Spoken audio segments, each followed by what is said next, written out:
First Love by Giacomo Leopardi.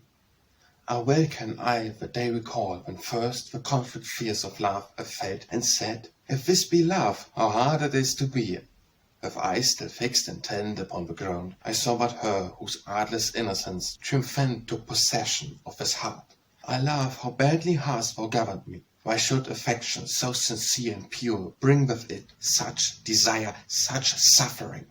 Why not serene and full and free from guile, but sorrow-laden and lamenting sore, should joy so great into my heart descend? Oh, tell me, tender heart, that sufferest so, why with that thought such anguish should be blent, compare with which all other thoughts were naught? That thought that ever present in the day, when in the night more vivid still appeared, when all things around in sweet sleep seemed to rest, were restless both my joy and misery, didst with thy constant throbbing weary so my breast, as panting in my bed I lay. And when wore out with grief and weariness, and sleep my eyes I closed, ah, no relief that gave, so broken and so feverish. How brightly from the deeps of darkness when the lovely image rose, and my closed eyes beneath the lids their gaze upon it fed. Oh, what delicious impulses diffused my very frame with sweet emotion filled. What mirrored thoughts unstable and confused were floating in my mind, as through the leaves of some old grove the west wind wandering a long, mysterious murmur leaves behind.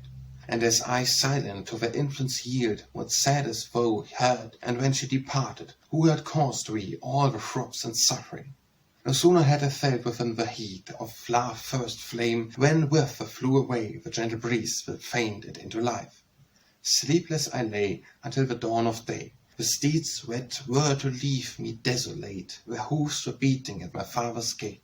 And I in mute suspense, poor time fool, with eye that vainly would the darkness pierce, and intent, lay listening, a voice to hear, if for the last time I might catch the accents from those lovely lips, a voice alone, all else forever lost. How many vulgar tones my doubtful ear would smite, with deep disgust inspiring me, with doubt tormenting, holding hard my breath. And when at last that voice into my heart, this candid, passing sweet, and when the sound of horses and of wheels had died away, an utter desolation, when my head, I in my pillow buried, closed my eyes, and pressed my hand against my heart, and sighed.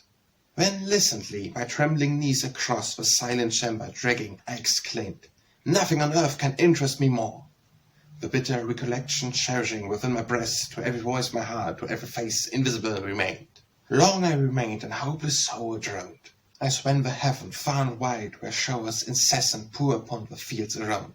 Nor had I, love, the cruel power known, a boy of 18 summers flown, until the day when I the bitter lesson learned. When I each pleasure held in scorn, nor cared the shining stars to see, or meadows green, or felt the charm of holy morning light. The love of glory, too, no longer found an echo in my irresponsive breast, but once the love of beauty with it shared. My favorite studies I neglected quite, and those things vain appeared compared with which I used to think all other pleasures vain. Ah, how could I have changed so utterly? How could one passion all the rest destroy? Indeed, what helpless mortal are we all! My heart my only comfort was, and with that heart in conference perpetual, a constant watch upon my grief to keep. My eyes still sought the ground, or in itself absorbed shrank from encounterage the glass, or lovely or unlovely countenance.